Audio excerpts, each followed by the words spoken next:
कर्म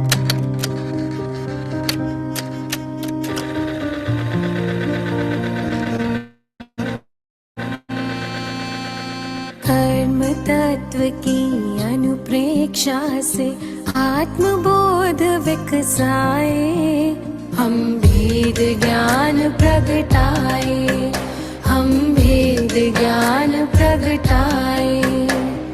निज आत्म में रमण करे और देह भाव विसराए, हम भेद ज्ञान प्रगटाए, हम भेद ज्ञान प्रगटाए।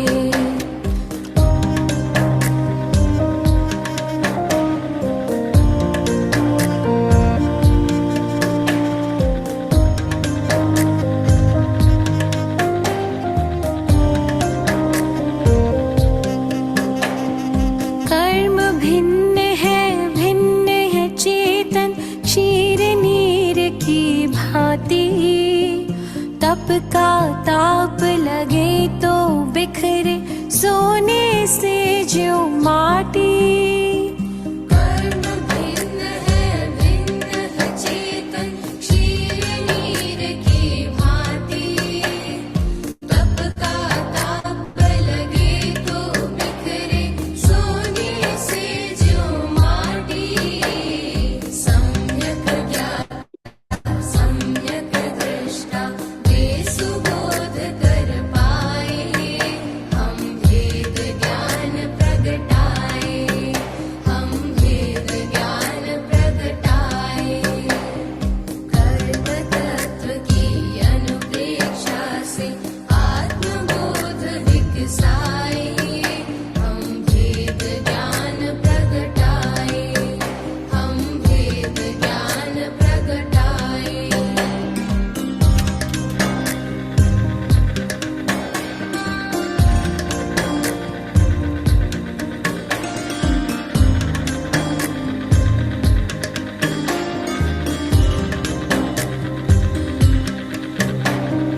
पुण्य भी पुत्कल पाप भी पुत्कल, कर्म भेद ये सारे। बंधते अरु सत्ता में रहते, फल दे न्यारे न्यारे। पुण्य भी पुत्कल पाप भी पुत्कल, कर्म भेद ये सारे। बंधते अरु सत्ता में रहते, फल दे न्यारे न्यारे। ज्ञान दीप संभाव की ज्योति भीतर आप जलाए, हम भेद ज्ञान प्रगटाए, हम भेद ज्ञान प्रगटाए। कर्म तत्व की अनुप्रेक्षा से आत्मबोध विकसाए, हम भेद ज्ञान प्रगटाए, हम भेद ज्ञान प्रगटाए।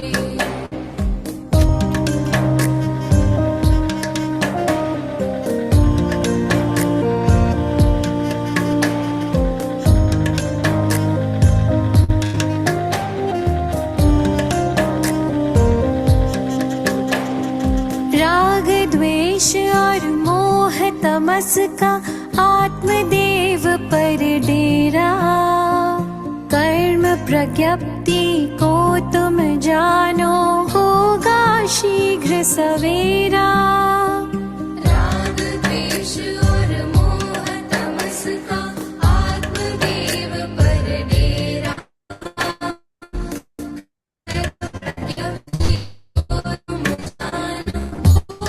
शीघ्र सवेरा।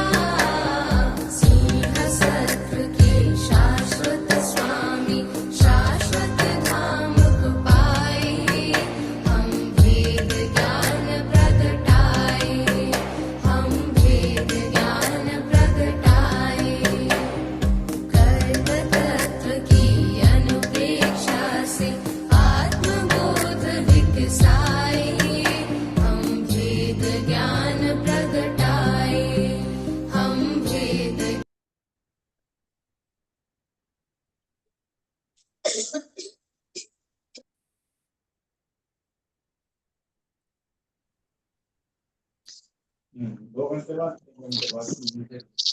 ओरियंताणं नमो स्थाणं नमो आर्याणं नमो अजाननं नमो लोहितवसाहुणं एसो पंच नमोकारो सर्व पावपणाश्नो मंगलानं च सर्वेसे मंगलम हवै मंगलम। अहो आचार्य भगवान, अहो उपाध्याय भगवान, आप जी ज्ञान के महासागर है। या पूर्वक आशीर्वाद प्रदान करें जिससे हम इस अपूर्व ज्ञान ग्रहण धारण एवं वितरण करने में समर्थ बने। आप श्री जी की महती कृपा होगी। सभी से ज्यादा जय जिनेन्द्र। जय जिनेन्द्र। जय जिनेन्द्र। जय जिनेन्द्र।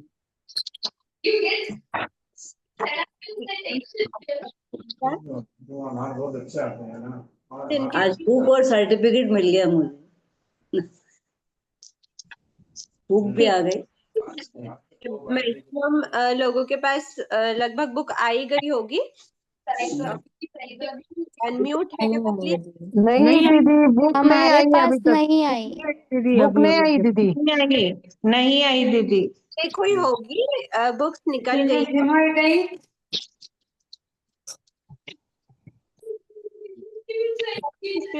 बुक नहीं आई अभी तक। मेरे पास तो आज आ गई बुक।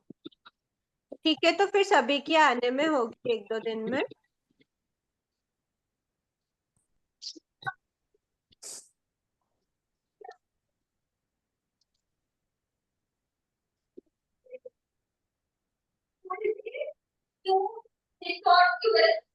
प्लीज म्यूट कीजिए।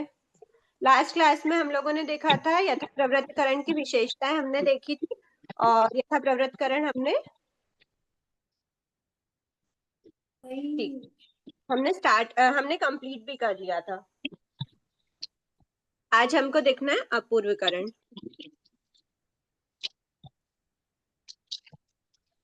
ठीक है, अपूर्वकरण की प्रोसेस देखेंगे। हमने अभी तक क्या देखा था?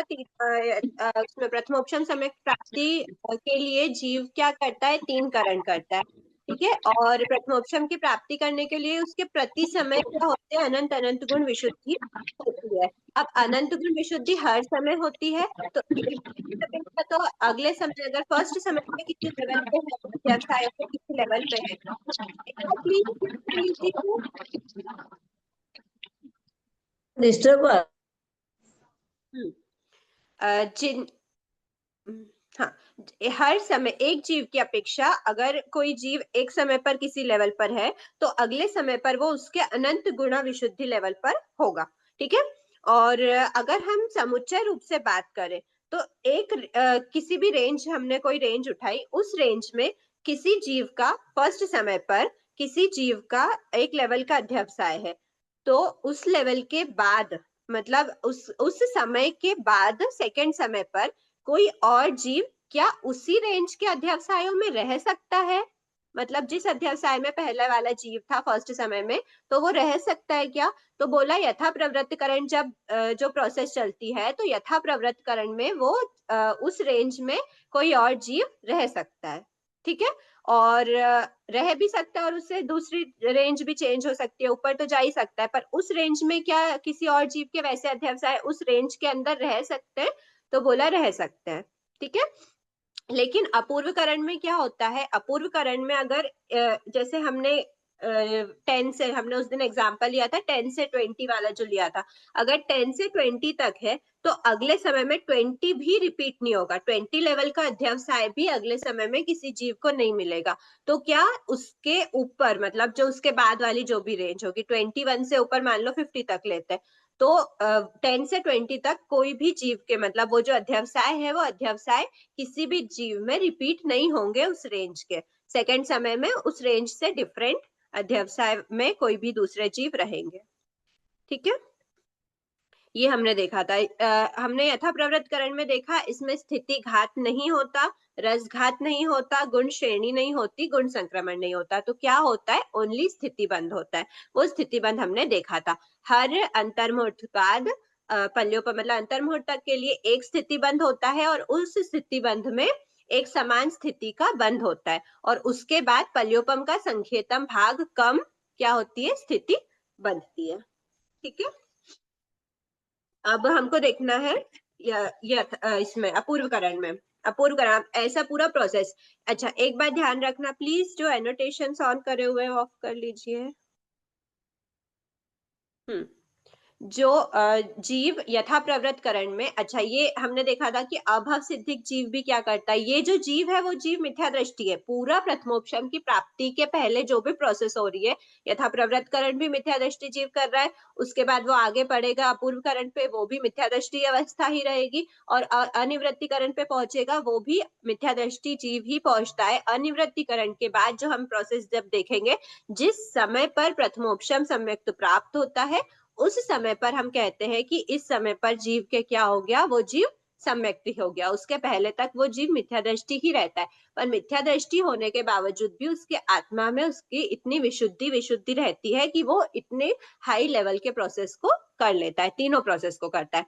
और जो तीनों प्रोसेस को नहीं करके ओनली यथाप्रवृत्तकरण वाली जो बात थी, वो प्रथमोपशम सम्यक्त की प्रोसेस में नहीं है, क्योंकि अगर प्रथमोपशम की प्रोसेस है तो 3 करण कंपलसरी करेगा ही करेगा, पर ओनली यथाप्रवृत्तकरण तो हमारे जीव ने भी पिछली अनंत बार कर चुका है, अभव सिद्धिक जीव भी अनंत बार करता है।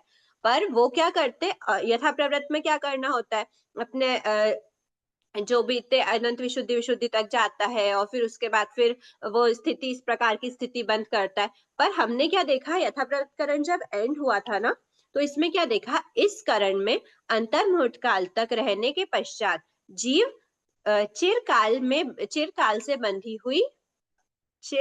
से बंधी हुई राग द्वेष की दुर्भेद्य ग्रंथि को उसका भेदन करता है और अपूर्वकरण में प्रवेश करता है। तो जो अभव सिद्धिक जीव है, या फिर जो जीव ओनली यथाप्रवृत्तकरण कर रहा है, वो प्रथमोपशम की प्राप्ति की प्रोसेस नहीं कर रहा, ओनली यथाप्रवृत्तकरण कर रहा है। तो ऐसे जो जीव होते हैं, वो यथाप्रवृत्तकरण के मतलब यथाप्रवृत्तकरण जब वो करते हैं, वो अब या फिर अभव सिद्धिक जी वो क्या करते हैं, वो चिरकाल की जो राग द्वेष की ग्रंथियां है उसको नहीं तोड़ते, उसका भेदन नहीं करते। राग द्वेष उनके अंदर प्रेजेंट रहता है और उसका भेदन वो नहीं करते, उस गांठ को नहीं खोलते, उस गांठ का छेदन भेदन नहीं करते।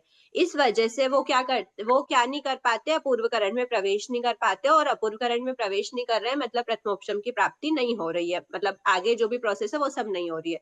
तो ये बहुत इंपॉर्टेंट लाइन है कि जब यथाप्रवृत्तकरण करने के साथ साथ, क्योंकि यथाप्रवृत्तकरण तो अनंत बार कर चुके, पर शायद हमने तब राग द्वेष की ग्रंथि नहीं भेदी होगी, और हमने या जो भी जीव ने राग द्वेष की ग्रंथि नहीं भेदी होगी, इसीलिए वो अपूर्वकरण में प्रवेश नहीं कर पाया। ठीक है, दीदी इसमें यथा प्रवृत्तिकरण में दूसरे समय में प्रलोभन से संकेतम स्थिति न्यून होती है ना? दूसरे समय में नहीं होती, अंतर्मुहूर्त पश्चात, अंतर्मुहूर्त तक एक समान स्थिति रहती है। ये चार्ट देखा है ना? नहीं, चार्ट हमने देखा है, तो पहले चार्ट में तो मैंने स्थिति सबकी एक समान है, दूसरे में कम हुई है ना?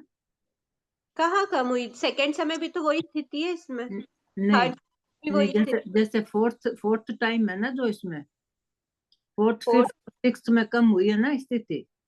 हाँ, तो 3 समय के बाद कम हुई ना, तो 3 हाँ समय हाँ, वही। हाँ, 3 समय तो इक्वल ही रहेगी। इक्वल ही रहती है। 3 समय का यहाँ पर एग्जाम्पल में हाँ असत कल्पना से 3 समय का अंतर्मुहूर्त माना है, हाँ, ठीक। इसीलिए ऐसा कहते हैं कि अंतर्मुहूर्त तक तो इक्वल स्थिति बनती है और उसके बाद सेकंड स्थिति बंद होता है। अब वो अंतर्मुहूर्त तो 2 समय से ज्यादा कुछ भी हो सकता है, 2 समय लो, 3 समय लो, 4 समय लो, ठीक है। अब हम देखते हैं अपूर्वकरण। अच्छा, इसमें लास्ट क्लास में क्वेश्चन आया था, वो क्लियर करना है कि जो अपना प्रथमोपशम सम्यक प्राप्ति की जो योग्यता है, इसमें बताया था सादी मिथ्या दृष्टि और अनादि मिथ्या दृष्टि के जो 2 पॉइंट चले थे, उसमें किसी ने पूछा था कि सादी मिथ्या दृष्टि की कितनी सत्ता होती है ना? तो अनादि मिथ्या दृष्टि का तो कंपलसरी है कि 26 की सत्ता होगी, पर सादी मिथ्या दृष्टि के लिए ऐसा कहा जाता है, मतलब आगे और भी पढ़ने में आता है कि सादी मिथ्या दृष्टि जो होता है, 26 की सत्ता वाला, 27 की सत्ता वाला और 28 की सत्ता वाला भी सादी मिथ्या दृष्टि जीव प्रथमोपशम सम्यक्त की प्रोसेस स्टार्ट करता है। ठीक है, मतलब प्रथमोपशम की प्रोसेस करने लगता है और प्रथमोपशम प्राप्त करता है। तो कैसे देखना, तो मतलब ऐसे मान सकते हैं एकदम बेसिक लेवल पे कि जो सादी मिथ्या दृष्टि, देखो अनादि मिथ्या दृष्टि 26 की सत्ता वाला है, तो वो तो बात है कि 26 की सत्ता है तो अब उसको 2 सत्ता और नहीं बनानी है, इसीलिए वो प्रथमोपशम कर रहा है। वैसे ही सादी मिथ्या दृष्टि, जो पहले कभी सम्यक्त को प्राप्त किया था, वापस से मिथ्यात्व में गिरा, तो मिथ्या दृष्टि अवस्था की उसकी आदि हुई है, इसीलिए वो कहलाता है स आदि, मतलब सादी मिथ्या दृष्टि। ठीक है, तो मिथ्या दृष्टि जी मिथ्यात्व की अवस्था स्टार्ट हुई है तो वो सादी मिथ्या दृष्टि। पर उस जीव के जब मिथ्यात्व की अवस्था स्टार्ट हुई तो उसके 28 की सत्ता है, और 28 की सत्ता के बावजूद भी, मतलब वो थोड़े टाइम तक मिथ्यात्व में है, पर टोटल उसकी वो दोनों सत्ता हटी नहीं है, अभी वो हटाने की प्रोसेस में है पर वो हटी नहीं है। ऐसे समय पर भी वो वापस प्रथमोपशम सम्यक्त कर सकता है, पर जब वो वापस, मतलब उसकी ऐसा क्वेश्चन आ सकता है कि जब उसकी सत्ता हटी ही नहीं है तो वापस से नई सत्ता क्यों बनाना चाह रहा है, क्योंकि प्रथमोपशम में तो हम नई सत्ता बनाते हैं, तो वापस क्यों बनाना चाह रहा है। तो ऐसा है कि उसकी जो स्टॉक में जो है ना, जैसे हम बोलेंगे अगर आपको आटा गूंथना है तो आटा गूंथने के लिए आपसे कहेंगे कि आपके पास आटा होना चाहिए। आटा होना चाहिए मतलब आपके पास आटा एटलीस्ट इतना, आपसे कहेंगे कि आपके पास बिल्कुल थोड़ा सा, एक मुट्ठी या फिर एक मुट्ठी से भी कम, बिल्कुल थोड़ा सा आटा है, तो क्या आप बोलोगे कि हमारे पास आटा है लेकिन और आटा नहीं चाहिए, हम आटा गूंथ सकते हैं? नहीं कर सकते, क्योंकि वो जितना अवेलेबल स्टॉक है वो बहुत कम है।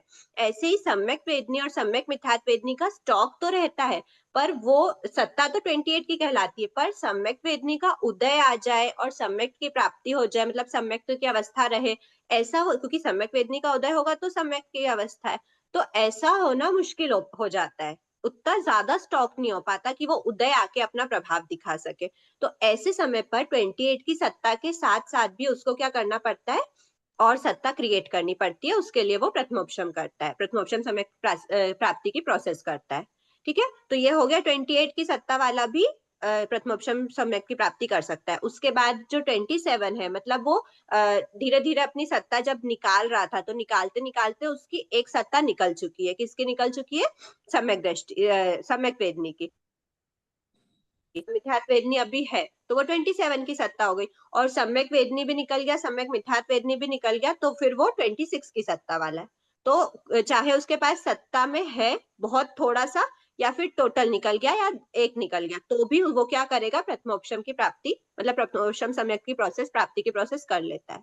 ठीक है, तो ये जो है सादी मिथ्या दृष्टि वाली चीजें डिटेल में आपको आगे है, अभी इसीलिए क्लियर क्लियर उन्होंने लिख दिया था प्रस्तुत अध्याय में अनादि मिथ्या दृष्टि जीवों के प्रथमोपशम सम्यक्त प्राप्ति संबंधी प्रक्रिया का वर्णन। तो इसलिए अभी बिल्कुल एकदम जो भी मैंने अभी बताया, जिनके लिए बहुत जो बेसिक लेवल के हैं, जिनको बिल्कुल समझ नहीं आया, तो आप उसको मत समझो, अभी वो हम आगे देखेंगे। ठीक है, बस इतना भी, वैसे भी हमसे ये नहीं पूछ रहे कि किसकी कितनी सत्ता है, बस ये पूछेंगे कि अनादि मिथ्या दृष्टि की कितनी है, तो वो खुलासा हमारे लॉजिकली हम सोच सकते हैं कि अनादि मिथ्या दृष्टि है, जिसने कभी, मतलब अनादि काल से मिथ्यात्व की अवस्था में कभी सम्यक नहीं प्राप्त किया, तो उसकी तो 26 की ही सत्ता होगी। ठीक है, और प्रथमोपशम प्राप्ति के फर्स्ट समय में ही उसकी 28 की सत्ता बन जाती है। अब हम आगे चलते हैं फटाफट। अनुश्री जी, हाँ, हाँ, जय जिनेन्द्र, ये पूछना था मेरे को कि ये जो अभी 28 की सत्ता में वापस ये प्रथमोपशम हो सकता है, वो क्या अभी नई धारणा बनी है क्या? क्योंकि पहले हमने जब पढ़ा है तब कभी ऐसा पढ़ा नहीं था।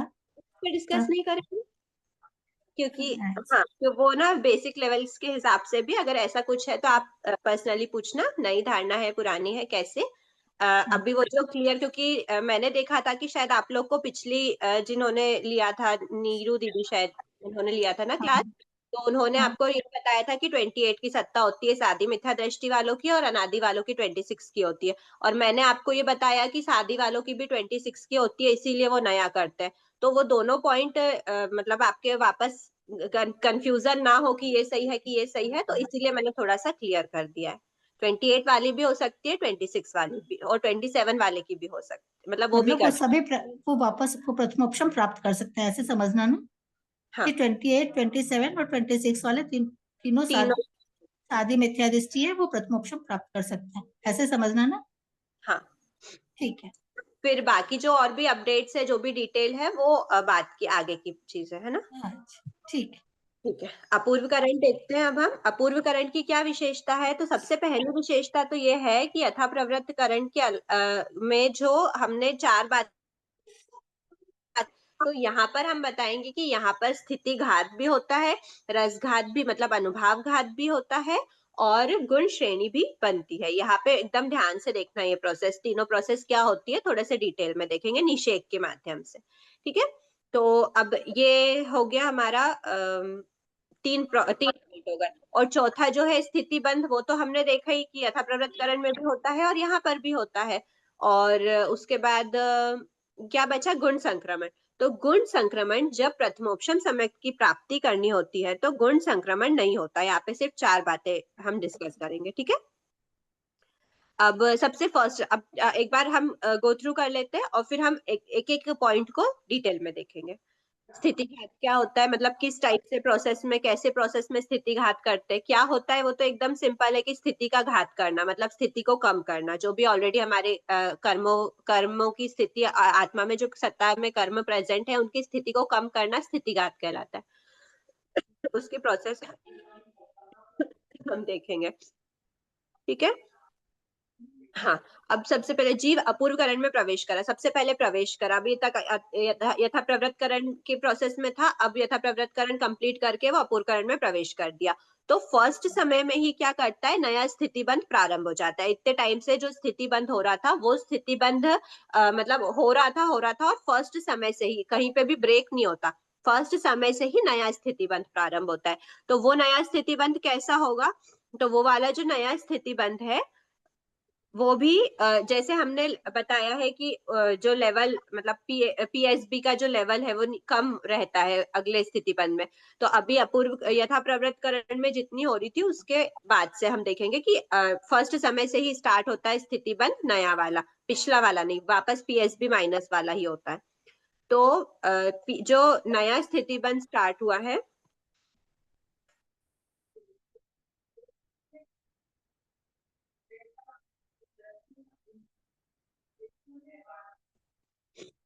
तो जो फर्स्ट समय पर नया स्थिति बंध स्टार्ट हुआ उसके साथ साथ क्या इसको नया स्थिति बंध मतलब इसमें क्या थोड़ा सा डिफरेंट है, क्या नई चीज आई है।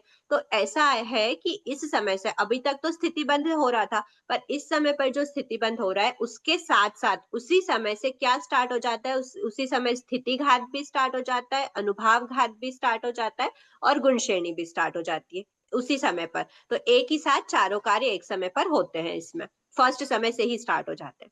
ठीक है, अब बताया है कि कितने कितने नंबर ऑफ स्थिति घात करता है और कितने अनुभाव घात करता है, कितने गुण श्रेणी वगैरह, ऐसा ये बताया। तो कहा है कि जीव प्रत्येक स्थिति बंध एवं प्रत्येक स्थिति घात एक साथ ही प्रारंभ करता है और एक साथ ही पूर्ण करता है। जैसे जैसे हमने बोला ना कि फर्स्ट स्थिति बंध यहाँ पर हमने देखा था यथा प्रवृत्तकरण में कि 3 समय तक वो क्या कर रहा है, 3 समय का अंतर्मुहूर्त माना और एक स्थिति बंध क्या हुआ, कंप्लीट हुआ। तो एक स्थिति बंध में स्टार्ट करने में जो फर्स्ट समय है और एंड करने का जो थर्ड समय है, तो स्थिति घात भी वैसे ही रहता है। फर्स्ट स्थिति घात जब होगा तो वो फर्स्ट समय से स्थिति बंध के साथ होगा, स्टार्ट होगा, और जब थर्ड समय पर स्थिति बंध कंप्लीट हो रहा था तो स्थिति घात भी उसी समय पर कंप्लीट होता है। एक स्थिति बंध के साथ एक स्थिति घात चलता है, ऐसे समझना। ठीक है, अब फिर नेक्स्ट क्या आया, अनुभाव घात। तो अनुभाव घात कैसे होता है, तो प्रत्येक स्थिति बंध और स्थिति घात मतलब ये दोनों तो इक्वल इक्वल है कि हर एक इतने ही स्थिति बंध होते हैं और इतने ही स्थिति घात होते हैं। जितने स्थिति बंध हो रहे हैं उतने ही, क्योंकि वो साथ में स्टार्ट होते हैं साथ में एंड होते हैं, और फिर एंड होने के बाद सेकेंड स्थिति बंध जब स्टार्ट होगा उसी के साथ सेकेंड स्थिति घात स्टार्ट हो जाएगा, और वैसे ही वो जब एंड होगा तभी सेकेंड स्थिति घात भी एंड हो जाएगा। तो ऐसे एक स्थिति बंध और स्थिति घात में जितना टाइम लगता है उतने टाइम में जीव हजारों अनुभाव घात करता है। ठीक है, कितने करता है, हजारों अनुभाव घात करता है। एक स्थिति बंध और स्थिति घात में जितना टाइम लगा, जैसे हमने यहाँ पर माना था 3 समय, तो 3 समय में एक ही स्थिति बंध हुआ और एक ही स्थिति घात हुआ। यहाँ यथा प्रवृत्त मत मानना है, अपूर्वकरण की बात कर रहे हैं। वहां पर एक ही स्थिति बंध हुआ, एक ही स्थिति घात हुआ, लेकिन उस ड्यूरेशन में हजारों अनुभाव घात हो गए। ठीक है, अनुभाव घात क्या होता है, अनुभव का घात करना, कम करना अनुभव को। ठीक है, अनुभव मतलब पावर, शक्ति, फल देने की। ठीक है। फिर है गुण श्रेणी। तो गुण श्रेणी का क्या मतलब कैसे क्या कब चलती है, कितनी होती है? तो गुण श्रेणी जो फर्स्ट समय स्टार्ट हुई है तो वो निरंतर, एक भी समय का गैप उसमें नहीं होता, हर समय गुण श्रेणी चलती रहती है, गुण श्रेणी करता रहता है जीव। ठीक है। तो गुण श्रेणी क्या होती है हम आगे देखेंगे। वैसे हमने बता ही दिया था गुणाकार रूप से, असंख्य गुणाकार रूप से क्या करना, जैसे मैंने लास्ट टाइम बताया था, जो उल्टा निषेक जैसा शेप बनता है इसमें, जब हम आगे देखेंगे ना तो इसमें दिखेगा ये इस टाइप का, ये हो गया गुण श्रेणी। ठीक है, उल्टा निषेक जैसा लगभग शेप रहता है। तो ये जो गुण श्रेणी है असंख्य गुणाकार रूप से स्थापित कर रहा है जो कर्मों को, जो जिनका स्थिति घात हो रहा है, ऐसे कर्म दलिकों को क्या कर रहे हैं, नीचे अरेंज करते हैं असंख्य गुणाकार रूप में। तो ये गुण श्रेणी निरंतर चलती रहती है, क्योंकि स्थिति घात तो हो ही रहा है। स्थिति घात हुआ, फर्स्ट स्थिति घात, फिर सेकंड स्थिति घात, तो उसमें जितना भी टाइम लगे पर गुण श्रेणी हर समय होती रहती, हर समय चलती रहती है, करता रहता है जीव। ठीक है। अब हम इसको डिटेल में देखते हैं। स्थिति घात। अब ये ध्यान रखना, स्थिति घात और अनुभव घात दो बातें हैं ना। तो स्थिति घात देखो, स्थिति बंध तो किस किस का होता है, जिन भी प्रकृतियों का बंध हो रहा है उनका स्थिति बंध तो हो गई है ना। स्थिति बंध 4 प्रकार के बंध होते हैं, उसमें से स्थिति बंध भी है। तो स्थिति बंध यहाँ पे थोड़ा डिफरेंट टाइप का होता है कि अंतर्मुहूर्त तक सेम स्थिति बनती है वगैरह वगैरह। तो ऐसा स्थिति बंध किस कर्मों का होगा, तो सारे बध्यमान कर्म जितने भी बंध रहे हैं सबका स्थिति बंध तो होता ही है, पर उसमें शुभ और अशुभ दोनों आ जाते हैं, पुण्य प्रकृति भी बनती है, पाप प्रकृति भी बनती है। पर जब स्थिति घात है और अनुभव घात है तो किसका किसका होता है, तो यहाँ पर थोड़ा सा डिफरेंस है कि स्थिति घात किसका होता है, आयु कर्म के अलावा सारे शुभ अशुभ कर्मों का स्थिति घात होता है, लेकिन अनुभव घात ओनली अशुभ का होता है। ये आपके नोट्स में साइड में आप लिख के रख सकते हो। स्थिति घात सारे शुभ अशुभ दोनों का होता है और अनुभव घात सिर्फ अशुभ का होता है। इसका लॉजिकली सोचे तो स्थिति क्या होती है, किसी भी, चाहे वो पुण्य प्रकृति हो या पाप प्रकृति हो, किसी भी प्रकृति की स्थिति अच्छी नहीं होती, मतलब लंबी स्थिति अच्छी नहीं होती। तो स्थिति को कम करना ज्यादा बेटर ऑप्शन है, क्योंकि हम अच्छे अध्यवसाय में तो हम कुछ अच्छे ही काम करेंगे। अच्छा काम करना है तो उस समय पर हम क्या करेंगे, स्थिति का घात करेंगे, तो वो चाहे पुण्य की हो चाहे पाप की हो, कम स्थिति कर देते हैं। मतलब शुभ अशुभ दोनों प्रकृति का स्थिति घात होता है। पर अनुभव घात, अगर आपको सात वेदनी का हाई पावर है, हाई पावर मतलब जो फल देने की शक्ति है, कि आपको बहुत हाई पावर का सात वेदनी आप फील कर रहे हो, उदय में आ रहा है, अनुभव कर रहे हो, तो वो अच्छी बात है ना। तो हम अच्छे पुण्य प्रकृति का ज्यादा, तो ज्यादा अनुभव किसका कम करेंगे, तो पाप प्रकृति का। अगर आपसे बोले कि असात्वेदनी, आपको भयंकर पेट दर्द हो रहा है, भयंकर सिर दर्द हो रहा है, तो आप उसका अनुभव कि वो थोड़ा सा लाइट हो जाए, हेडेक लाइट हो जाए, तो उसके अनुभव को आप क्या करना चाहोगे, कम करना चाहोगे।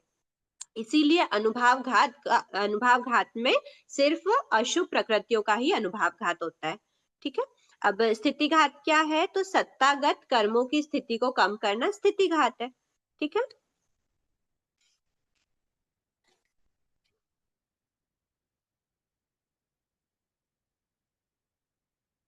फिर आगे देखते हैं जीव अपूर्व करण में, यही जो हमने देखा ना वही। अपूर्व करण में आयु कर्म को छोड़कर शेष सभी शुभ अशुभ कर्म प्रकृतियों का स्थिति घात करता है।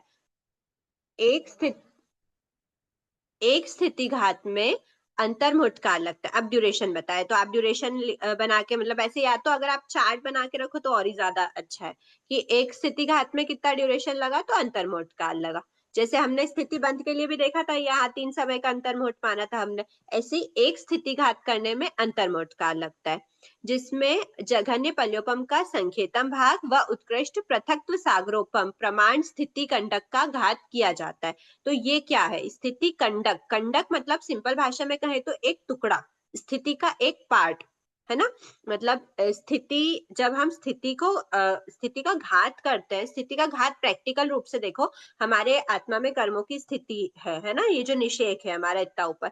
तो अब इस निषेक की, मतलब जो प्रदेश है, उन प्रदेशों को हमको क्या करना है, कम करना है। तो जब हम कम करते हैं ना, तो इनको ऐसा नहीं कि एक प्रदेश की स्थिति को कम कर रहे हैं, नीचे लेके आ रहे हैं, उसको कम करेंगे। देखो नीचे लेके आने का क्या अर्थ हुआ, अभी ये इतने लेवल की थी, ये पिंक के जो लेवल है अभी इतने लेवल पे थी, जब हम उसको नीचे लेके आएंगे तो ऑफ कोर्स ये स्थिति हाई स्थिति बताई है ना हमने निषेक में, नीचे सबसे कम स्थिति होती है और ऊपर सबसे ज्यादा स्थिति में सबसे कम प्रदेश होते हैं।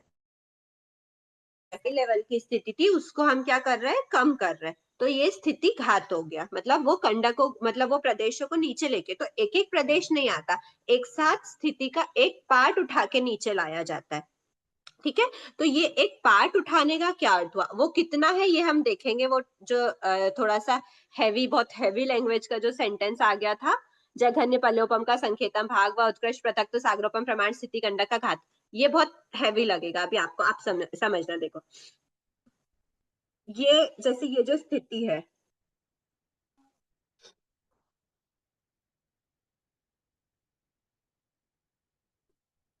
ये स्थिति है, तो यहां से ये जो है ना, ऐसा नहीं होता है कि आपको पहले एक लेवल की स्थिति को क्या करेंगे, नीचे लेके आएंगे, फिर दूसरे लेवल की स्थिति को नीचे लाएंगे, ऐसा नहीं होता। होता क्या है, एक साथ पूरा बंडल उठाया जाता है, पूरा एक बंडल, मतलब एक पोर्शन उठाया जाता है स्थिति का। तो ये स्थितिगत कैसे होती है, तो ऐसे समझना कि ये एक कोई सा भी एक पार्ट उठाया स्थिति ये का। दिख नहीं रहा। मैं कोई कुछ बोल रहे है क्या? मैम हाँ, बोर्ड दिख नहीं नहीं रहा, दिख ये रही। आपका नाम आ रहा है, अच्छा, बोर्ड नहीं दिख रहा। मतलब देखो वैसे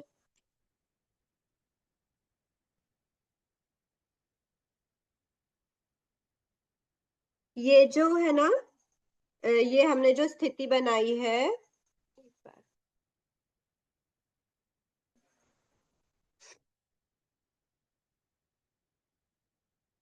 तो ये जो हमने स्थिति बनाई है ना, यहाँ मतलब जो निषेक बनाया है, इसमें ऊपर का कुछ पार्ट एक साथ, जैसे कि मान लो इतना इतना पार्ट मैंने एक साथ उठा लिया, अब इस पार्ट को मैंने एक साथ उठाया और पूरा की पूरा नीचे ले आए, तो नीचे ले आए का क्या अर्थ हुआ, इस पूरे पार्ट को हटा के हमने इन सबको नीचे लेके आ गए इस स्थिति में। तो जब यहाँ पर लेके आए हैं तो ये इन इतने इतने पोर्शन का जो भी प्रदेश थे उनकी स्थिति क्या हो गई, कम हो गई, तो मतलब उसकी स्थिति का क्या हो गया, घात हो गया। ठीक है, एक बार हम पढ़ते जाते हैं तो वो आ गया, और ये जो सामने आपको डायग्राम दिया है ना, वो वही है। घातीयमान स्थिति कंडक, देखो स्थिति कंडक क्या है, एक बार नीचे कंडक आपको टिप्पणी में दिया हुआ है। स्थिति कंडक का अर्थ कर्मों की स्थिति का हिस्सा, एक पोर्शन, एक पार्ट। ठीक है, तो कर्मों की टोटल स्थिति है, उसका एक पार्ट हमने उठाया है। जिस स्थिति का घात्य किया जाता है उसे घातीयमान स्थिति कंडक कहते हैं। घातीयमान मतलब किया जा रहा है, मान, जैसे हम बोलते हैं बध्यमान, बध्यमान मतलब जिसका बंद हो रहा है, ऐसी घात्यमान मतलब जिसका घात किया जा रहा है। तो किसका घात कर रहे हैं हम, स्थिति का तो है ही, स्थिति तो कम कर ही रहे, स्थिति का घात, स्थिति मतलब कोई एक ऐसी ऑब्जेक्ट नहीं है, स्थिति क्या है, ड्यूरेशन है, एक काल है। तो वो जो काल है उस काल को हम कम कर रहे हैं, दैट इज नोन एज स्थिति को घात करना, स्थिति को कम करना।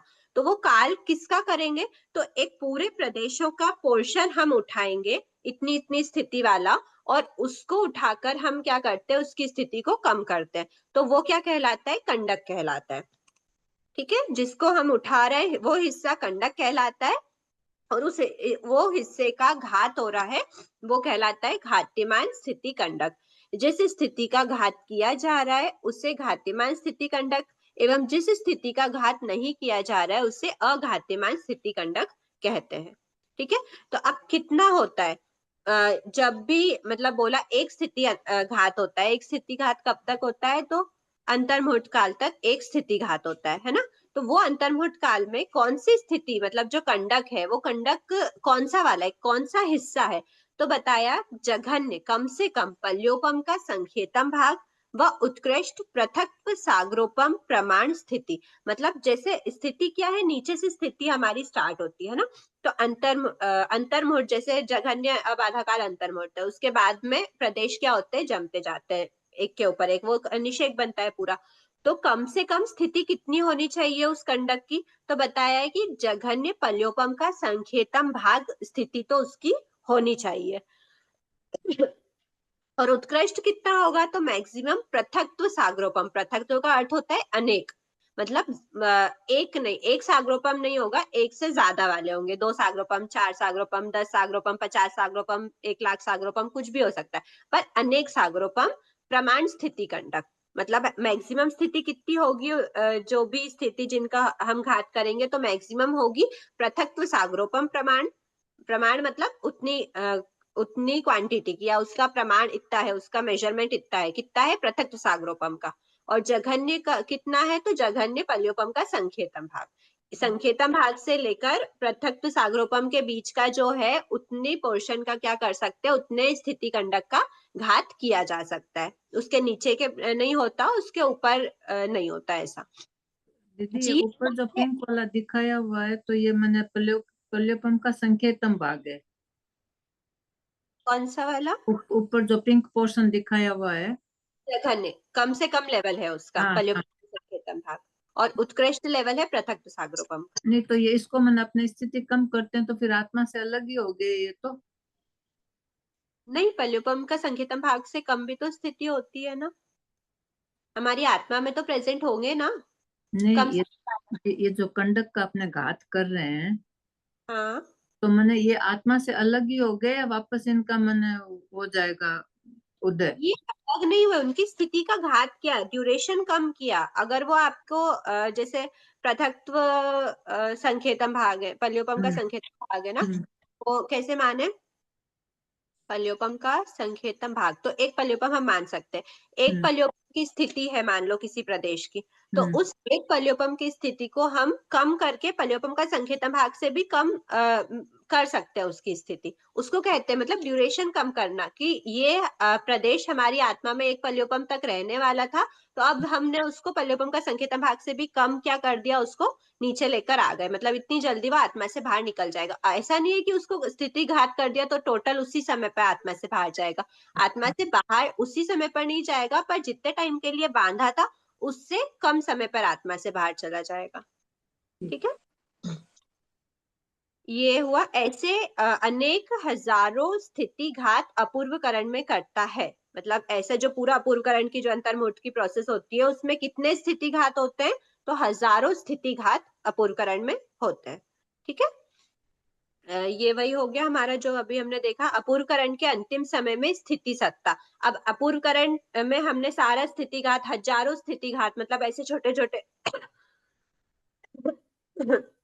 छोटे छोटे टुकड़े हमने बहुत सारे स्थिति कंडक उठा के एक समय, मतलब एक समय नहीं, सॉरी, अंतर्मुहूर्त के लिए एक स्थिति घात करता है, तो अंतर्मुहूर्त टाइम तक एक स्थिति घात किया, मतलब एक कंडक उठा के स्थिति कम करी, फिर सेकेंड स्थिति घात में कोई और कंडक उठा के स्थिति कम कर दी, फिर थर्ड समय में कोई और कंडक, ऐसे हजारों स्थिति घात करता है। तो हजारों स्थिति घात में मतलब समझो हजारों कंडक जब वो नीचे लेके आ गया, तो उसकी स्थिति रिमेनिंग कितनी बची, तो वो थोड़ी सी बचती है। अपूर्वकरण, अब आप देखो जब आपने अपूर्वकरण में प्रवेश किया था तब आपने कितनी ज्यादा स्थिति आपके कर्मों की आत्मा में प्रेजेंट थी, वो स्थिति हमने क्या कर दी, अपूर्वकरण के अंतिम समय आते आते बहुत कम कर दी। और ये किसकी करी है, तो ये सभी शुभ अशुभ कर्मों की, आयुष्य कर्म को छोड़ के, आयुष्य कर्म में कोई छेड़छाड़ नहीं की जाती। उसके अलावा सातों ही कर्मों के शुभ और अशुभ दोनों प्रकृतियों की क्या कर दी, स्थिति घात कर दिया। जीव स्थिति घात के कर्म प्रदेशों की स्थिति कम करता है, अर्थात जीव स्थिति घात से कर्म प्रदेशों की स्थिति कम करता है, मतलब इस प्रोसेस से कर्म कम करता है स्थिति, अर्थात क्या हुआ, अमुक समय बाद उदय में आने योग्य कर्म प्रदेशों को उस समय से पूर्व उदय में आने योग्य कर देता है। स्थिति कम कर दी मतलब जो आत्मा से उसी समय पे बाहर नहीं निकले, जो बाद में उदय में आने वाले थे, इतने ज्यादा टाइम तक आत्मा में रहने वाले थे, उनको कम कर देता है। ठीक है, तो इसमें साथ के साथ वापस बंद भी रहे हैं। बंद तो रहे ना, स्थिति बंद हो रहा है ना, स्थिति घात के साथ साथ स्थिति बंद भी हो रहा है, पर जो नया स्थिति बंद है वो कितना, मतलब एक सिस्टमैटिक बंद हो रहा है, वो इतना हाई नहीं जाएगा, और ऐसा नहीं कि बहुत हाई लो जा रहा है, वो व्यवस्थित स्थिति बंद हो रहा है। और कम ही होता है वैसे भी, क्योंकि अपूर्वकरण में हमने देखा ना कि टोटल ओवरऑल सत्ता ही उनकी कितनी रह जाती है, अंतः कोड़ी साग्रोपम, तो ऑफकोर्स इतना हाई लेवल के तो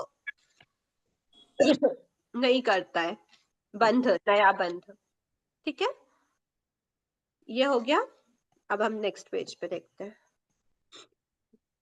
अब अनुभाव घात क्या होता है, ठीक है। तो अनुभाव घात में मैंने पहले बता दिया, अनुभाव घात में ओनली अशुभ प्रकृतियों का ही होता है अनुभाव घात। तो सत्तागत कर्मों के अनुभाव को कम करना अनुभाव घात है। उसका जो पावर है, उसकी शक्ति है, रस है, उसको क्या करना, कम कर देना, वो अनुभाव घात कहलाता है। जैसे 1 लीटर नीम के रस में 10 लीटर पानी मिला देने पर नीम के रस का कड़वापन कम हो जाता है, उसी प्रकार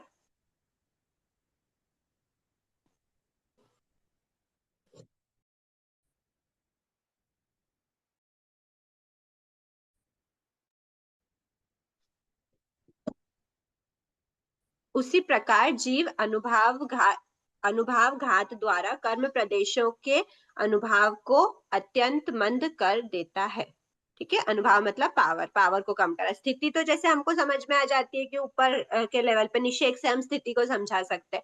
अनुभाव को कैसे समझेंगे, तो अनुभाव मतलब मिठास या फिर करवाहट, है ना। तो अगर नीम के रस है, नीम के रस का 10 लीटर पानी में, मतलब 1 लीटर नीम का रस है, उसको 10 लीटर पानी में मिला दिया तो उसका जो कड़वाहट है वो कम हो जाएगी। तो ऐसे ही ये अशुभ प्रकृतियों का मानना। और जैसे शुभ के लिए क्या मानना, तो शुभ के लिए कौन सा एग्जाम्पल दिया था हमने अनुभाव उसमें, अनुभाव बंध के टाइम पर, गन्ने के रस। तो गन्ने का रस, इसमें ऐसे अपने मन से हम समझ सकते हैं कि 1 लीटर गन्ने के रस में 1 मिनट, क्या हम समझ सकते हैं कि 1 लीटर गन्ने के रस में 10 लीटर पानी मिला देने पर गन्ने के रस की मिठास कम हो जाएगी? खत्म हो जाएगी। उसको तो शुभ कर्मों का करता है ना, शुभ कर्मों का नहीं करता है। नहीं होता, रहेगा ही। सिर्फ अशुभ का ही होता है। इसीलिए यहाँ पे सिर्फ नीम के रस का एग्जाम्पल दिया, गन्ने के रस की मिठास का नहीं दिया, क्योंकि शुभ मिठास है तो गन्ने का रस तो आप प्योर ही पीना चाहोगे ना, उसको 10 लीटर पानी मिला के तो नहीं पीना चाहोगे। तो उसी प्रकार जीव अनुभाव घात द्वारा कर्म प्रदेशों के अनुभाव को अत्यंत मंद कर देता है, लेकिन पुण्य प्रकृति में ये नहीं समझना। जीव अपूर्व करण में सत्तागत सभी अशुभ प्रकृतियों का, आयुष्य को छोड़कर, आयुष्य को तो हम हर जगह पर लीव कर रहे हैं एक बार, अनुभाव घात करता है। एक अनुभाव घात में अंतर्मुहूर्त काल लगता है, उसमें भी अंतर्मुहूर्त, स्थिति बंध में भी लगा था, स्थिति घात में भी अंतर्मुहूर्त लगा है, और अनुभाव घात में भी अंतर्मुहूर्त लगता है, एक अनुभाव घात में।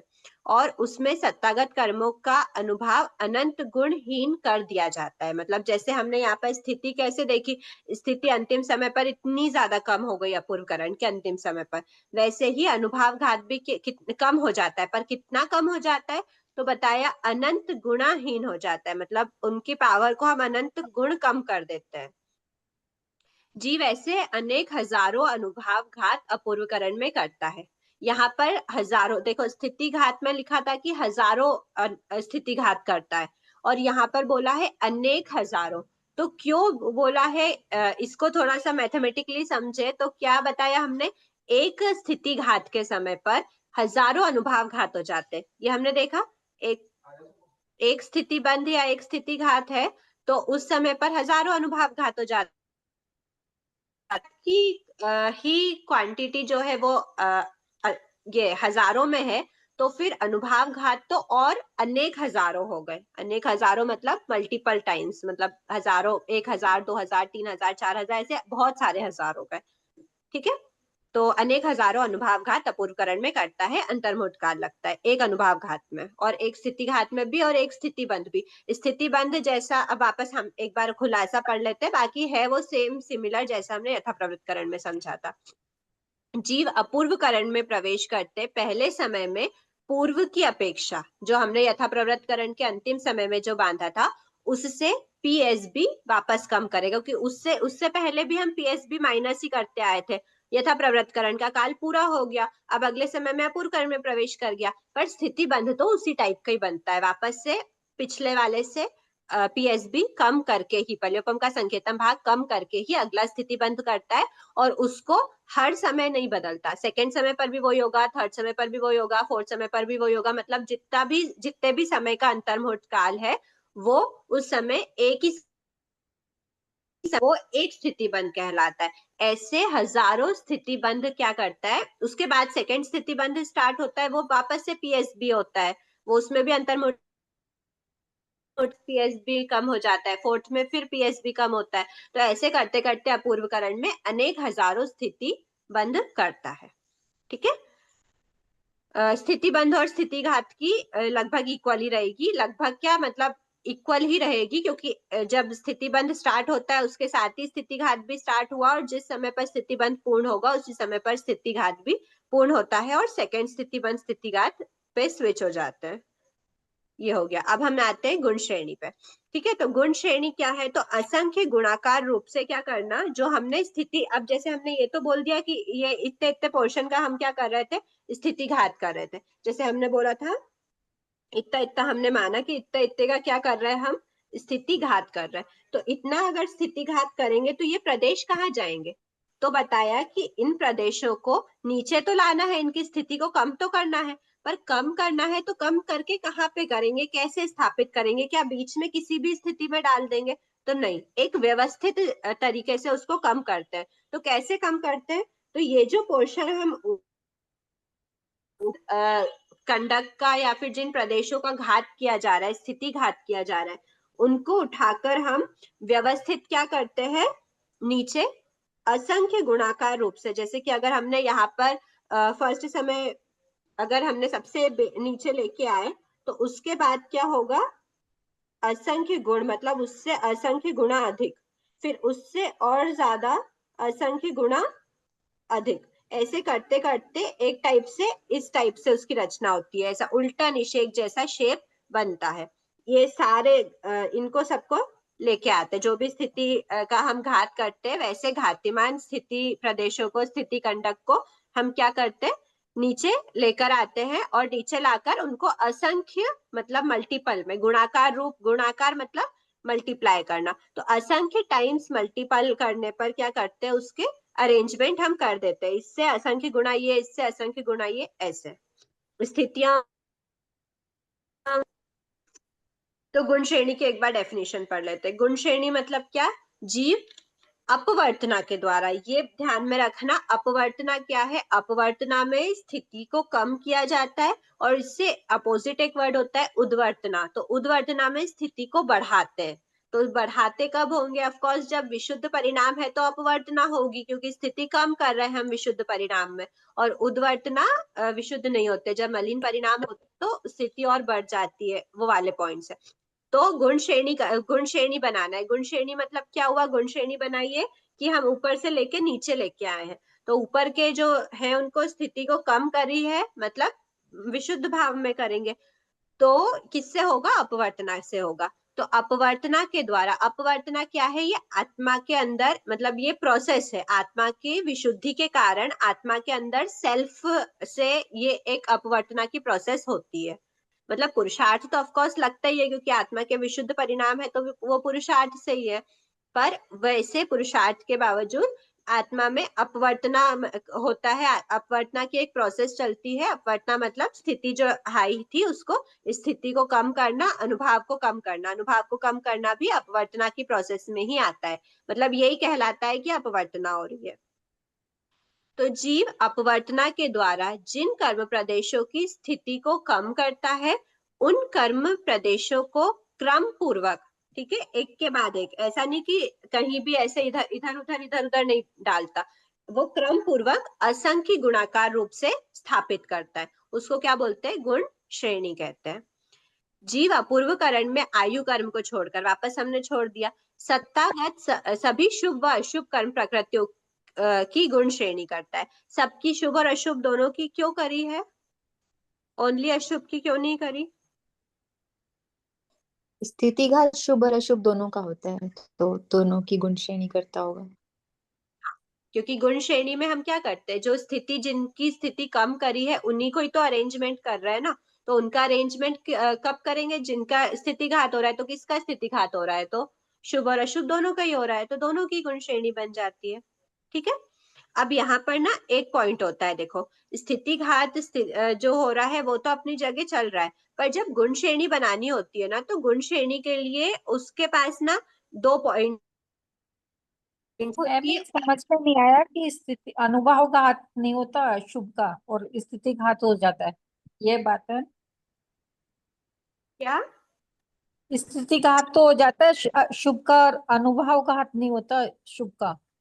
हाँ ये जब भी तो उसकी गुण श्रेणी नहीं होगी, मतलब हाँ अनुभाव की। हाँ ठीक है, वही ओके। है ना। फिर हाँ देखो, गुण श्रेणी में मैं बता रही थी 2 पॉइंट्स आ जाते हैं, एक तो उदयमान प्रकृति हो जाती है, एक अनुदयमान प्रकृति हो जाती है। ठीक है, उदयमान और अनुदयमान का थोड़ा सा डिफरेंस आ जाता है। उदयमान क्या है, जो प्रकृति, जिस प्रकृति का उदय चल कि ये प्रथमोपशम की प्राप्ति में तो चारों ही गति के जीव रहते हैं, है ना। चारों गति के सन्नी पंचेंद्रीय पर्याप्त जीव होते हैं जो ये प्रोसेस करते हैं, तभी तो वो प्रथमोपशम समय की प्राप्ति करेंगे। वही तो योग्यता उनकी, वही तो योग्य होते हैं, वही तो एलिजिबल होते हैं। तो चारों ही गति में कभी किसी के मान लो नरक गति का उदय है, तो नरक गति का जब उदय है तो उदयमान प्रकृति क्या है, नरक गति। अब अनुदयमान क्या होगी, तो उसके केस में अनुदयमान होगी तिर्यंज गति, मनुष्य गति, देव गति। तो उदयमान प्रकृति की गुण श्रेणी थोड़ी सी डिफरेंट हो जाती है और अनुदयमान की थोड़ी सी डिफरेंट हो जाती है। तो क्या है दोनों में डिफरेंस, तो डिफरेंस सिर्फ एक है, उनका जो उदय समय है। देखो इसको एक बार ना अच्छे व्यवस्थित देख लेते हैं।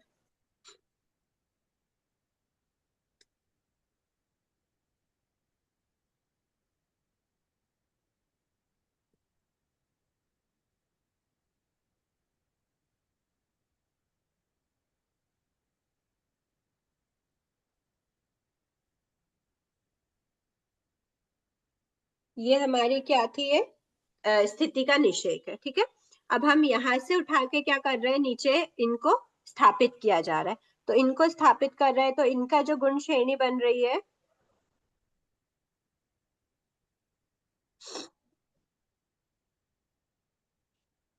ये असंख्य गुणाकार रूप से इस प्रकार बनी है। किन्ने इनको सबको नीचे नीचे लेके आए थे। ये स्थिति वाला निषेक है और ये गुण श्रेणी वाला निषेक है। ठीक है, अब ये जो गुण श्रेणी वाला जो निषेक, मतलब निषेक तो क्या ही बोलेंगे इसको, गुण श्रेणी का हमने अरेंजमेंट किया है। तो इसमें क्या बताया, ये जो है ना, ये वाला, ये हमारा उदय समय है। ठीक है, ये जैसे ये अब इस पोर्शन को अगर हम अवॉइड भी करें तो चलेगा। ये अब हम वापस से एक बार गुण श्रेणी को थोड़ा सा व्यवस्थित ले लेते हैं।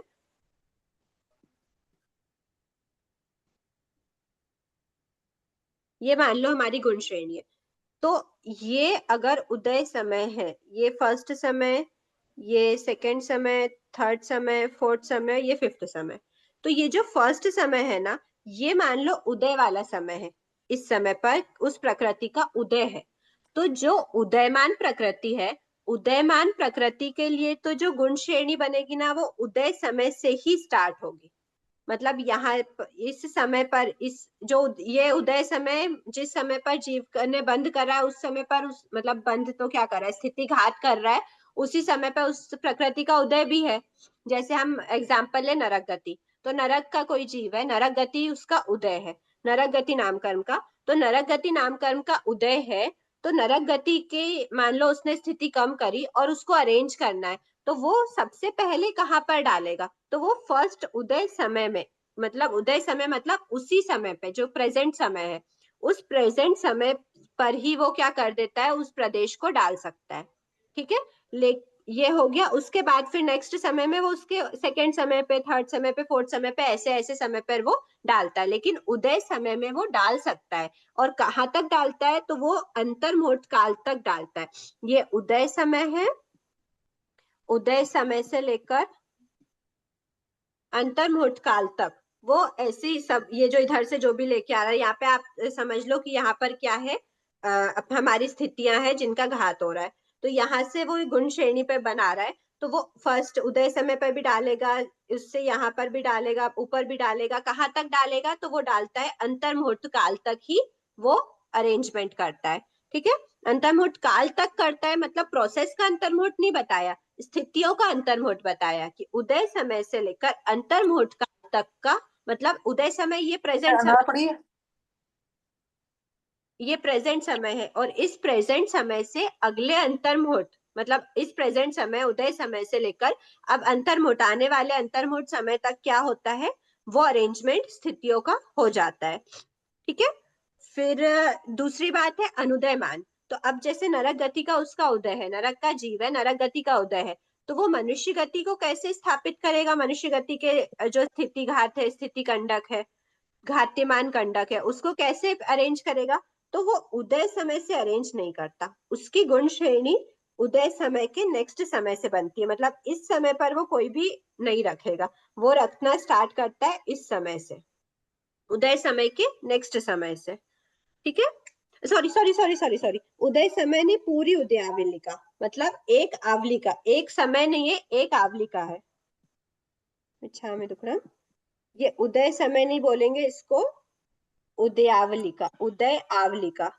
क्योंकि हमने देखा था ना लास्ट उसमें ये क्वेश्चन भी आया था कि जो एक आवलिका होती है, बंध आवलिका या फिर उदय आवलिका, एक आवलिका करंट समय से अगली एक आवलिका सकल करण के अयोग्य होती है, वहां पर कोई अपवर्तना वगैरह नहीं होगा, कुछ नहीं होगा। जब हम अबाधा काल का पढ़ रहे थे तो हमने देखा था कि अबाधा काल जो है वो अबाधा काल मतलब जहाँ पे प्रदेश नहीं होते। एक्सेप्शनल केस क्या देखा था कि उदयावलिका के ऊपर भी क्या, उदयावलिका के बाद से जो भी है अगर अबाधा काल के अंदर अंदर भी है तो भी वहां पर अरेंजमेंट कर सकते हैं। तो वो यही अरेंजमेंट की बात कर रहे हैं। भले ही हमारा अबाधा काल बचा हुआ होगा, पर अबाधा काल के भी अंदर प्रदेशों को स्थापित किया, तो वो कैसे किया? तो वो ये सब जो भी प्रोसेस होती है उससे करा, अपवर्तना, स्थिति घात, गुण श्रेणी जो भी है।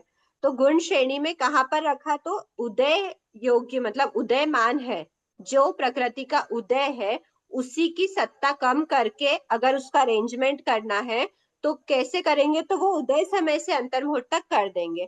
पर अगर नहीं है, उसका उदय नहीं हो रहा है, जैसे नरक गति का जीव है, उसके मनुष्य गति का स्थिति कम करी, तो अब उसके कम करे तो प्रदेश कहाँ पर रखे? तो उसका अरेंजमेंट करना है तो वो एक आवलिका तक तो अरेंजमेंट नहीं कर सकते, वो होता है उदयावलिका के ऊपर से। तो उदयावलिका के ऊपर से मतलब ये एक आवलिका हटा दी और यहाँ से वो स्टार्ट होगा। तो उदयावलिका के बाद से, उदयावलिका इतनी पूरी एक आवलिका है, ये एक आवलिका के बाद से यहाँ से जो भी है वो अंतर्मुहूर्त काल तक उसके गुण श्रेणी बनाता है, मतलब वैसी स्थापना उसकी करता है, वैसा अरेंजमेंट करता है। ठीक है, और फिर ये जो अंतर्मुहूर्त पर बनने, ऐसे हमने असंख्य असंख्य असंख्य मल्टीपल में हमने सारे ये बना दिया, और उसके बाद जो लास्ट समय अंतर्मुहूर्त तक ही कर सकता है ये, तो अंतर्मुहूर्त के ड्यूरेशन तक, मतलब तो अंतर्मुहूर्त के ड्यूरेशन में जो अंतर्मुहूर्त का लास्ट समय है, उस समय पर जो भी प्रदेश अरेंज किए जाते हैं उस लाइन को क्या बोलते हैं? उस लाइन को या फिर उस लाइन में जो प्रदेश है उस ड्यूरेशन को क्या बोलते हैं? उसको बोलते हैं गुण श्रेणी शीर्ष। शीर्ष मतलब टॉप मोस्ट का। तो इस गुण श्रेणी का सबसे टॉप मतलब छत है, एक तरह से देखे तो वो कहलाता है गुण श्रेणी शीर्ष। ठीक है, तो यहाँ पर थर्ड पॉइंट में वही डिस्कस कर रहे हैं, गुण श्रेणी रचना का अंतिम स्थान गुण श्रेणी शीर्ष कहलाता है। गुण श्रेणी शीर्ष के ऊपर भी जीव कर्म प्रदेशों को स्थापित करता है, परंतु उसका वर्णन गुण श्रेणी वर्णन के प्रकरण में नहीं किया जा सकता। मतलब वो उसके ऊपर अगर स्थापित भी कर रहा है वो गुण श्रेणी नहीं कहलाती है। गुण श्रेणी शीर्ष तक ही होती है, उसके ऊपर भले ही वो अरेंजमेंट करे, मतलब ऐसा वापस असंख्य गुणाकार रूप से करे, वो पूरी प्रोसेस करे, या फिर स्थिति घात मतलब जो घातीमान कंडक है उसी का करे, ऐसा कुछ नहीं। उस लेवल पर कुछ भी अरेंजमेंट चलता रहे, पर जो अंतर्मुहूर्त का जो ड्यूरेशन है वहीं तक वो गुण श्रेणी कहलाती है, और वहां पर जो लास्ट वाला है उसको कह देते हैं गुण श्रेणी शीर्ष। ठीक है, ये मैक्सिमम मतलब एक स्टॉप लगा दिए, एक लेयर लगा दिए वहां पर। ठीक है, तो यहाँ पर लगभग सब कवर हो चुका है। ठीक है दीदी, हमारी बुक्स कब आएगी? बुक्स मैं पूछती हूँ उनसे कि और कितना टाइम लगेगा, वो ट्रैक करके बता देंगे ना, मुझे आइडिया नहीं है क्योंकि बुक्स उन लोगों ने डिस्पैच करी है, तो मैं उनसे पूछती हूँ। वैसे मैंने एक बार पूछा था उनसे तो वो बोल रहे थे कि कुछ हो गई है, कुछ बची है, वो जल्दी आ करना। गई मैम, हमारी तो आ गई। ठीक है, मेरी भी आ गई। अभी प्रश्न था। एक बार मैं एक बार आपको बोलना चाहूंगी प्रश्न के अलावा कि प्लीज थोड़ा सा विवेक रखिए, अभी क्लास चल रही है, टॉपिक चल रहा है, तो ये चीजें हम या तो लास्ट में ले या फिर पर्सनली ले तो ज्यादा बेटर होगा, अभी लिंक टूट जाती है सबकी। अभी एक बार प्रश्न आपका क्या है, एक बार आप प्रश्न बोल दीजिए, फिर मैं एक बार एंड करूं, फिर देखते हैं। तो प्रश्न ओके। क्या है आपका? अपूर्व करण में स्थिति बंध की बात होती है तो प्रकृति बंध और अनुभव बंध की बात क्यों नहीं होती? क्या प्रकृति? अपूर्व करण में स्थिति बंद हो रहा है तो प्रकृति बंद और अनुभव बंद क्यों नहीं होता है? प्रकृति बंद और अनुभव बंद हो रहा होता है, पर कोई विशेष नहीं है। जैसा अनुभव बंद होता था वैसा ही होता है, प्रकृति बंद वैसे ही होता है, प्रदेश बंद भी वैसे ही होता है। स्थिति बंद में थोड़ा सा डिफरेंस आया, वही स्थिति बंद तो हमने देखा अभी तक, अप एंड डाउन स्थिति कुछ भी मतलब एक रैंडम कोई भी स्थिति का जीव बंद कर लेता था किसी भी समय पर जो ये स्पेशल केस वाला जो टर्म दिया गया स्थिति बंद, तो वो स्पेशल इसीलिए है कि वो अंतर्मुठ काल तक सेम स्थिति बनती है, और उसके बाद सेकेंड जो स्थिति बंद होता है उसमें वो पीएसबी माइनस करके अंतर्मुठ तक सेम बनती है, फिर वापस पीएसबी, मतलब एक व्यवस्थित स्थिति का बंद होता है। इसीलिए इसको विशेष बताया कि स्थिति बंद हो रहा है। बाकी अनुभव बंद भी होता है, प्रदेश बंद भी होता है, प्रकृति बंद भी होता है। ओके ओके, धन्यवाद जी। अब एक बार ये कंप्लीट कर लेते हैं, उदयमान प्रकृति, जो अभी हमने थोड़ा सा थियोरिटिकल देखा है और इसकी मदद से बहुत कचरा वाला डायग्राम जो देखा है उसको एक बार व्यवस्थित डायग्राम से देख लेते हैं ना। एक बार शीर्ष समझा दीजिए। हाँ, शीर्ष क्या होता है? ये गुण श्रेणी। श्रेणी है ना, ये गुण श्रेणी के सबसे लास्ट जो होता है। देखो हमने बोला ना कि इसके बाद भी भले इसके ऊपर अरेंजमेंट करते रहे, पर ये कहाँ तक चलेगा, एक हमने बाउंड मतलब एक रेंज सेट कर दी ना काल की, कि उद्यावलिका से स्टार्ट होगा या फिर उदय समय से, अनुदय है तो उद्यावलिका से स्टार्ट होगा, उद्यावलिका से अंतर्मुहूर्त काल तक ही क्या हो गए, उद्यावलिका +1 समय +2 समय +3 समय +4 समय, ऐसे करते करते अंतर्मुहूर्त काल हुआ, और अंतर्मुहूर्त काल पे जो प्रदेश अरेंज हुए उसको हम बोल देते हैं गुण श्रेणी शीर्ष। शीर्ष मतलब सबसे टॉप मोस्ट हाइट पे, जो सबसे टॉप मोस्ट है ये फाइनल हो गया। जैसे दीवार खड़ी हो रही थी और उसके बाद उनने छत डाल दी कि बस अब इससे ऊपर इस वाले की दीवार नहीं खड़ी होगी, तो ये हो गया इसके ऊपर शीर्ष नहीं बनेगा। ठीक है, ठीक है। का शीर्ष हो गया। मैम ये पूछ सकते हैं कि एक क्वेश्चन किस में ना नीचे कम होते हैं ऊपर ज्यादा होते हैं गुण श्रेणी में? हाँ, नीचे तो कम दिए हैं ऊपर ज्यादा दिखा रहे हैं, मतलब ये क्यों? क्योंकि असंख्य मल्टीपल है ना, असंख्य गुणाकार रूप से, हमने बोला ना असंख्य गुणाकार रूप से। हमेशा ही नीचे कम रहेंगे और ऊपर ज्यादा बढ़ते जाएंगे, ऐसे होता है क्या मतलब? अब जैसे आप नीचे 2 करोगे, 2 का गुणा करोगे 4, 4 का गुणा करोगे अच्छा 8, 8 का गुणा करोगे ठीक 16, है। 16 का गुणा करोगे 32, तो नीचे तो कम हुए ऊपर ज्यादा हो गए ना।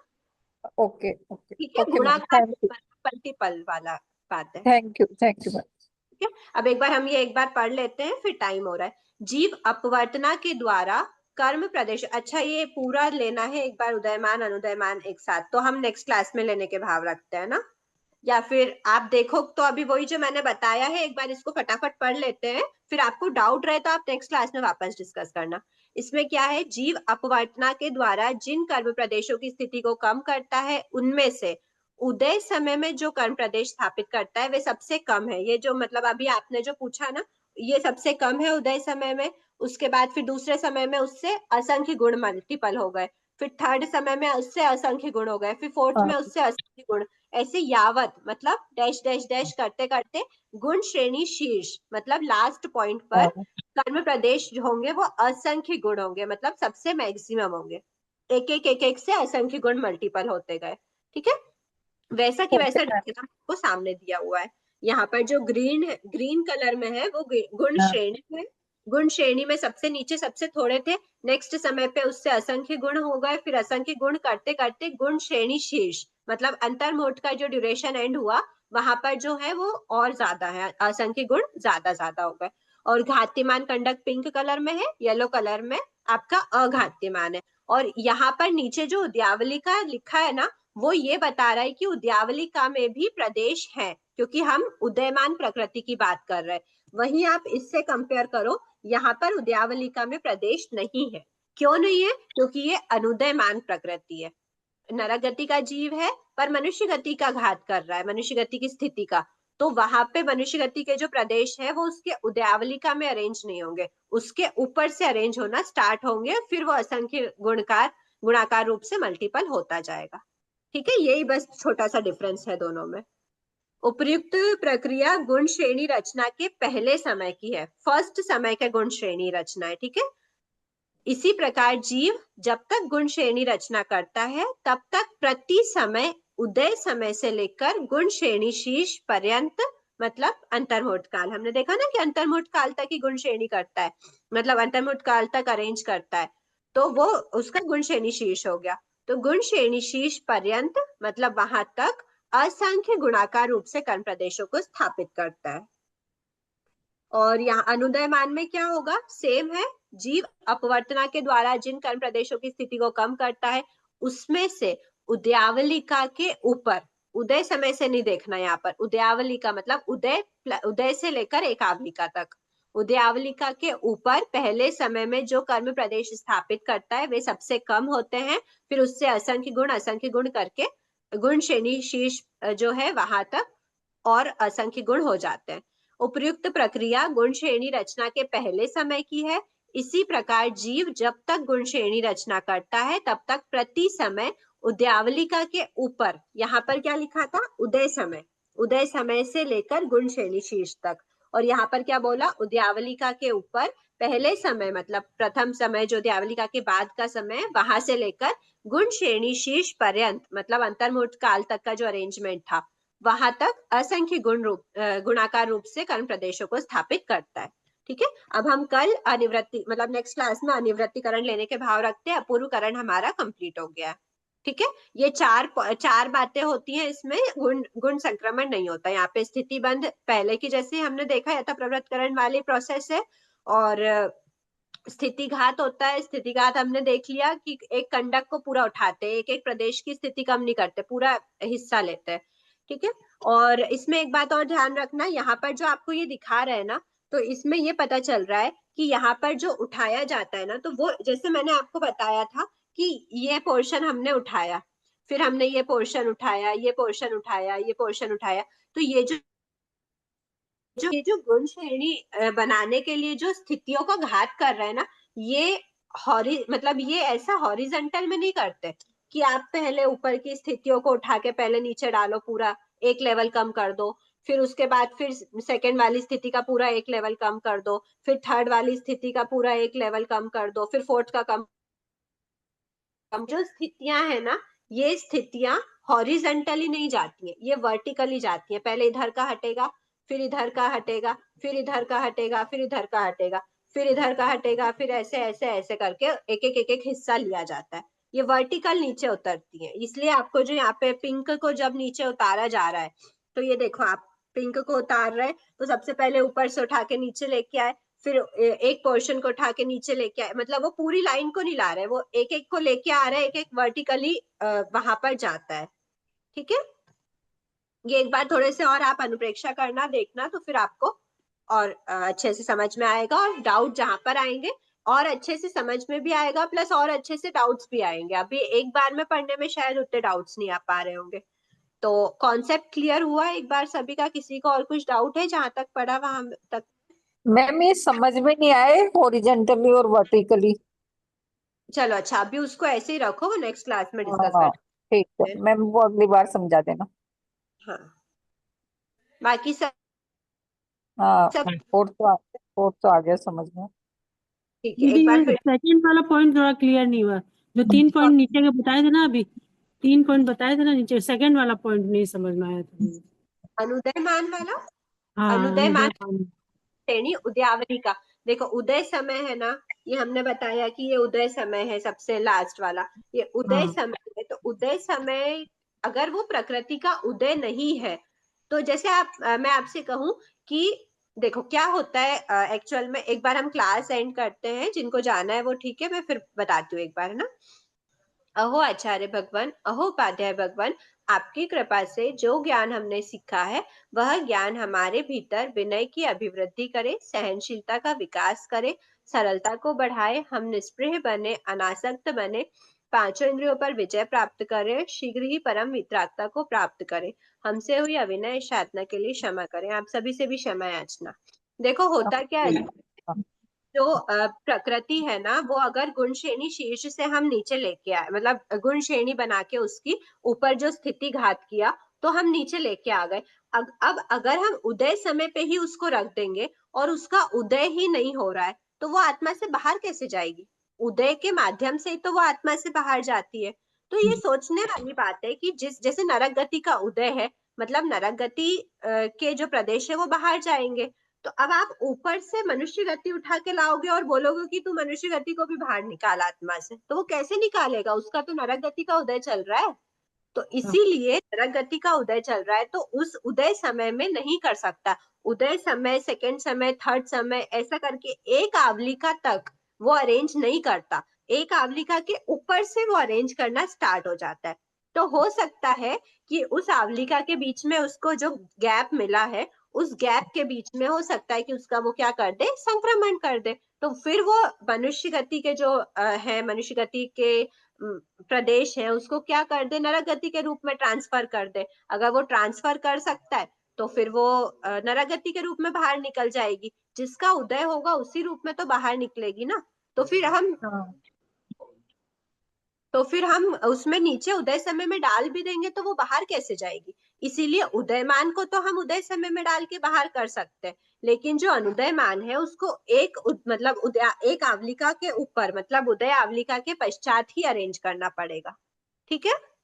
तो ऐसा क्या पॉसिबल, ऐसा होता है क्या कि नरक गति के जीव दूसरी गति का ये करते हैं? ऐसा क्या पॉसिबल होता है क्या? बिल्कुल होता है। सभी कर्मों का बोला है ना, सभी शुभ अशुभ कर्मों का करते हैं, तो सभी में तो सभी आ गए ना। फिर अगर कोई क्लास में थोड़ा सा वे वापस समझा दीजिएगा। कौन सा वाला? ये अभी जो आप समझा रहे हैं, उदयमान, अनुदयमान, गुण श्रेणी, और इसका थोड़ा सा वापस समझा दीजिएगा नेक्स्ट क्लास में। नेक्स्ट क्लास में, ठीक है। एक बार फिर से हम लोग रिवीजन लेंगे, क्योंकि एक बार अभी हुआ ना, ये जो टॉपिक्स है ना, ये एकदम बेसिक क्लियर करने, मतलब कॉन्सेप्ट, मेन कॉन्सेप्ट वाले टॉपिक यही है। तो इसमें आपका बेसिक क्लियर हो जाएगा ना, फिर आगे बहुत इजीली, क्योंकि काफी चैप्टर, मतलब ये जो सिलेबस है ना बहुत ज्यादा है आपकी। अभी मतलब शायद दिसंबर के कोई से डेट पर आपके एग्जाम होने की संभावना है 23 चैप्टर तक। तो पहले ऐसा लगा कि 12 से 23 चैप्टर्स थोड़े से ज्यादा है, पर फिर अभी ये जो टॉपिक है इसको एकदम कॉन्सेप्ट से लेके चलते हैं, फिर पीछे का बहुत इजीली क्लियर हो जाएगा, फिर फटाफट चैप्टर्स कंप्लीट होते जाएंगे। ये इतना कॉन्सेप्ट क्लियर नहीं हो रहा है, एक दो बार करेंगे तो शायद हो जाएगा। हाँ, और एक बार आगे बढ़ते जाएं। कई बार ऐसा होता है जब हम आगे बढ़ते जाते हैं ना, अब जैसे यथा प्रवृत्तकरण आपने सिर्फ डेफिनेशन देखी थी, उसके बाद उसकी डिटेल्स देखी, तो आगे बढ़ते जाते हैं तो पीछे की चीजें थोड़ी सी क्लियर होती जाती है। ठीक है, बहुत पेशेंस के साथ पढ़ना पड़ेगा कर्म प्रज्ञप्ति को, लेकिन एक बार कॉन्सेप्ट क्लियर हो गया फिर मजा आता जाएगा। ठीक है, तो आज क्लास इतना ही रखते हैं। सभी से क्षमा याचना। जय जिनेंद्र। 6 दिसंबर तक हो जाएगी ना एग्जाम? जय जिनेंद्र। एग्जैक्ट डेट क्या होगी संभावना, शायद एक्चुअली मैंने आपको व्हाट्सएप पर भी मैसेज किया था, मेरी ना जनवरी में फिर डेट आ रही है, तो मैं फिर एग्जाम नहीं दे पाऊंगी। दिसंबर तक तो हो जाएगी। दिसंबर तक की आंटी ने मुझे बोला है कि दिसंबर में एग्जाम रखना है, उसके पहले पहले कोर्स कंप्लीट करना है। अगर नहीं भी हो पाई तो, अगर मेरी जनवरी में मेरी डेट आ रही है, तो क्या मेरी अकेली की एग्जाम आप पहले ले पाओगे? अगर डेट अगर दिसंबर से बाद में आगे बढ़ी तो दिसंबर का ही पूरे है संभावना, पर एक्सेप्शनल केस अगर कुछ होता है तो फिर वो उनसे बात करना पड़ेगा, है ना। Okay okay. दीदी बीच बीच में थोड़ा क्वेश्चन भी डालिए, थोड़ा टाइम लगेगा समझने में। पोल क्वेश्चन भी दीजिए थोड़े। कॉन्सेप्ट क्लियर होता जाए, क्वेश्चंस अगर तैयार होते हैं तो फिर मैं देखती हूँ क्वेश्चंस भी पोल्स पे करने के बाद। दीदी आज जो पढ़ा है ना उसका नेक्स्ट क्लास में रिवीजन करते हुए ही चलना आज का पूरा, ठीक है है ना। लगे तो एक क्लास लगेगी, पर कंसेप्ट एकदम क्लियर हो जाएंगे। फिर लगभग 20 मिनट 25 मिनट भी हमको रिवीजन में लग जाते हैं, तो भी हमारा यही भाव रहता है कि एक बार रिवीजन हो फिर ही आगे। ये वाला जरूर करना पड़ेगा, पहले कंसेप्ट किताब आने पूरा दीजिए, clear उसके बाद क्वेश्चन डालिएगा। दीदी किताब आने दीजिए, उसके बाद क्वेश्चन डालिएगा। ठीक है, ठीक है, ठीक है। हाँ, ठीक है, हम लोग को ओके। पढ़ने में सुविधा, जय पढ़ने में जिनेंद्र सुविधा दीदी। रहेगी।